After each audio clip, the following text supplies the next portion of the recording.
City మాత్రమే కాదు MRI కూడా తీసేసేయండి. Good morning. Good morning uncle. Good morning సంగతి అటుంచు. అదేంట్రా కుమార్ నువ్వు ఇలాంటి పని చేసావు? విన్సెంట్ పిల్లల్లో మూడోవాడండి వీడు. పెద్ద కూతురు లల్లి, ఆమె భర్త చార్టెడ్ అకౌంటెంట్, మంచి ప్రాక్టీస్. రెండోవాడు ఇదిగో తన భర్త రమేష్, మీకు బాగా తెలుసు కదా. వీడికన్నా చిన్నది లీసా, నిన్ననే పెళ్ళైంది. చేసుకున్నవాడు ఇంజనీర్, సొంతగా కన్స్ట్రక్షన్ కంపెనీ పెట్టుకున్నాడు, వెల్ సెటిల్డ్. కానీ వీడు మాత్రం ఎంబీఏ చదువుతున్నానంటూ ఊరు మీద పడి తిరుగుతున్నాడు. వీడి ఎంబీఏ స్పెషల్ ఎంబీఏ అండి. 5 సంవత్సరాలైనా ఇంకా పూర్తి కాలేదు. అంకుల్ నేను మీతో ఒక విషయం మాట్లాడాలి. ఏంటి?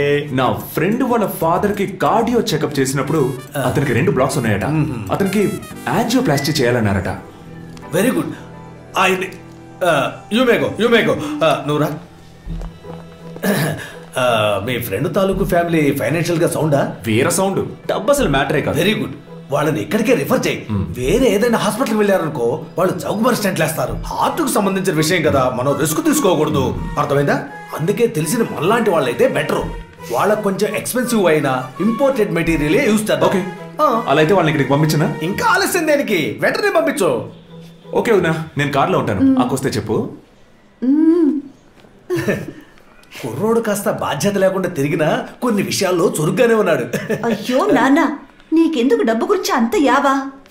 నువ్వు ఇలాగే సంఘ సేవ చేస్తాను, మానవ సేవ చేస్తాను అంటూ ఉండు. నేను పోయిన తర్వాత నేను కష్టపడి డెవలప్ చేసిన హాస్పిటల్ని చారిటీ హాస్పిటల్ గా మార్చేస్తామని భయంగా ఉంది. అవును, అదే నా ప్లాన్. ఆ విధంగానైనా మనం చేసిన పాపాలన్నీ తొలగిపోని. తండ్రి కూతుళ్ళు ఏం మాట్లాడుకుంటున్నారు?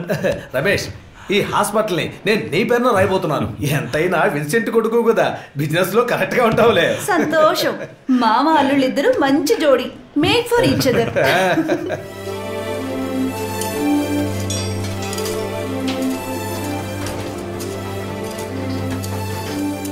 మొత్తం 60లో 42 అమ్మేస్తాం సార్.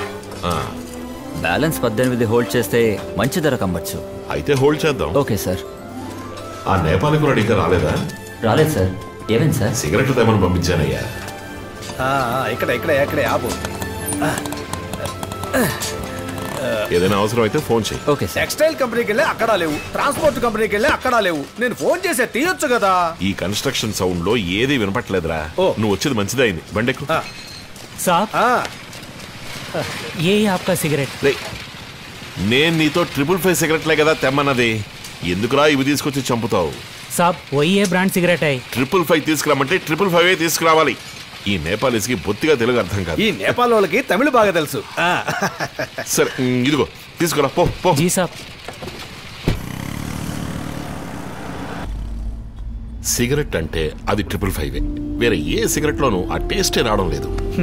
రే విన్సెంట్, నువ్వు ఎప్పటి నుంచి 555 తాగటం మొదలెట్టావు? ఆ రోజుల్లో ఎవడో తాగిపడేసిన బీడీ ముక్కల్ని ఎవరికి తెలియకుండా తీసి దుమ్ము దులిపి నువ్వు నేను షేర్ చేసుకొని తాగిన ఆ పాత రోజుల్ని మర్చిపోయావా? ఇంకా అది గుర్తు పెట్టుకోవడం వల్లే నువ్వు ఇప్పుడు బీడీ ముక్కలు తాగుతున్నావు. రే, డబ్బుంటే దానికి తగ్గట్టుగా బతకడం నేర్చుకోవాలి. Money making is an art. నీ మనీ ఫిలాసఫీ నాకు అస్సలు అర్థం కాదు. ఇక మీద అర్థం కానక్కర్లేదు. నాకేం పెళ్ళామా పిల్లలా, నీకు తోడుగా ఇలాగే బతికేస్తాన్రా. నన్ను రారా పోరా అని పిలిచే అధికారం ఈ భూమి మీద నీ ఒక్కడికే ఉంది. అలాంటి నా ముందే ఇంత వినయం అవసరమా?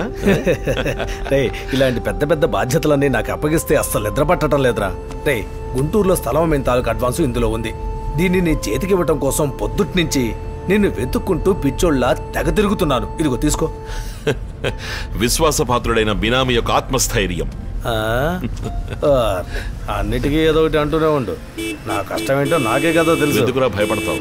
ఊళ్ళో అందరూ చేసేదే కదా మనము చేస్తున్నాం. బాలుబండి కదా అది.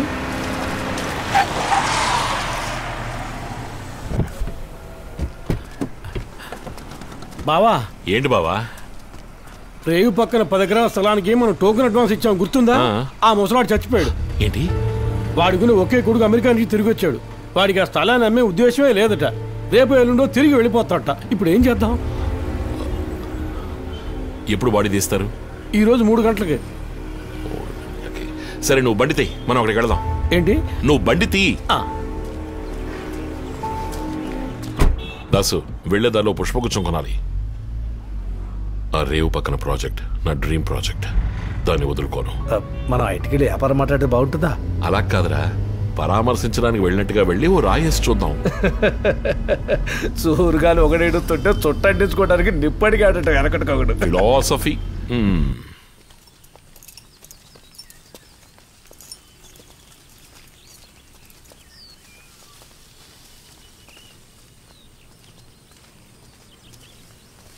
అదిగో వాడే అమెరికా నుంచి వచ్చిన ఆ ముసలాడు కొడుకు. ఆ పొడిగుండు గడా.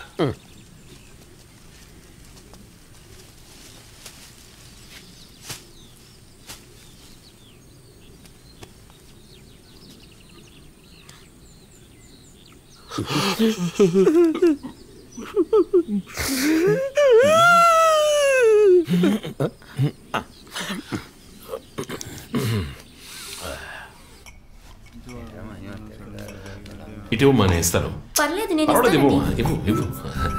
డ్రింక్స్ తీసుకోండి. Drinks. Yeah I inform them.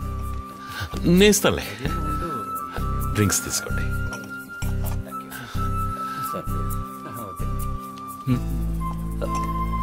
Thank you so much for coming uncle. ఇది పట్టుకో. Thank you.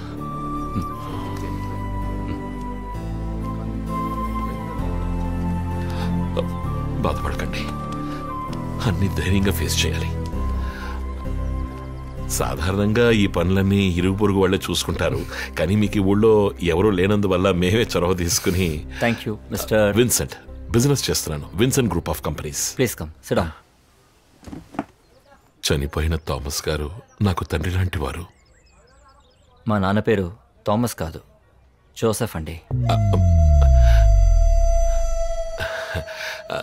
తండ్రి లాంటి వారు కాబట్టి నేనెప్పుడు ఆయన పేరుతో పిలవలేదు. It's okay. మా నాన్నతో మీకు ఏదైనా బిజినెస్ డీలింగ్స్ ఉన్నాయా? ఇలాంటి సమయాల్లో అలాంటి విషయాలు మాట్లాడకూడదు. మీ నాన్నగారు ఆ రేవు పక్కన ఉన్న స్థలాన్ని నాకు అమ్ముతానన్నారు. నేను అందుకు టోకెన్ అడ్వాన్స్ కూడా ఇచ్చాను. ఎంత ఇచ్చారు అడ్వాన్స్? ఎంత? టోకెన్ అడ్వాన్స్గా 1,00,000 మాత్రమే ఇచ్చా. మిగతా డాక్యుమెంట్స్ అన్ని వెరిఫై చేసుకుని అగ్రిమెంట్ కూడా చేసుకుందాం అనుకున్నాం. ఆ లోపే మీ నాన్న. ఒక్క నిమిషం, ఐల్ జస్ట్ కమ్.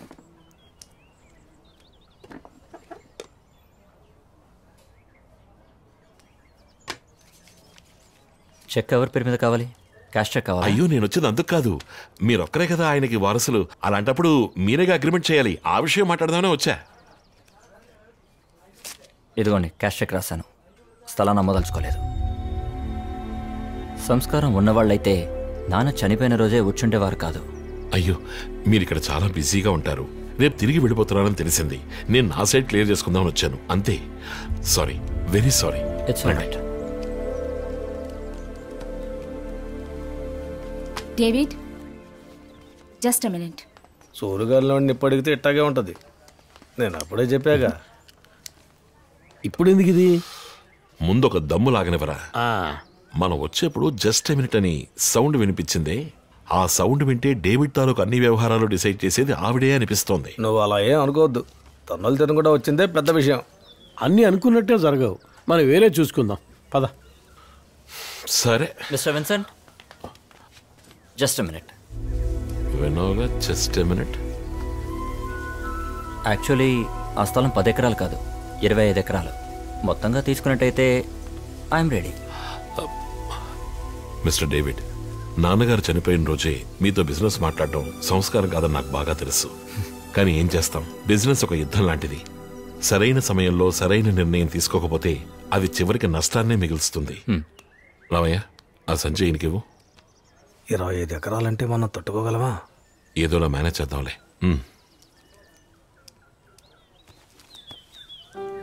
ఇందులో 50 lakhs ఉన్నాయి. రేపు ఉదయం వచ్చి అగ్రిమెంట్ సైన్ చేసేప్పుడు ఇంకొంచెం ఇస్తాను. 4 నెలల తర్వాత రిజిస్ట్రేషన్. Okay, agreed. దీనికి రెసిట్ అయినా కావాలా? వద్దు, I trust you. Thank you.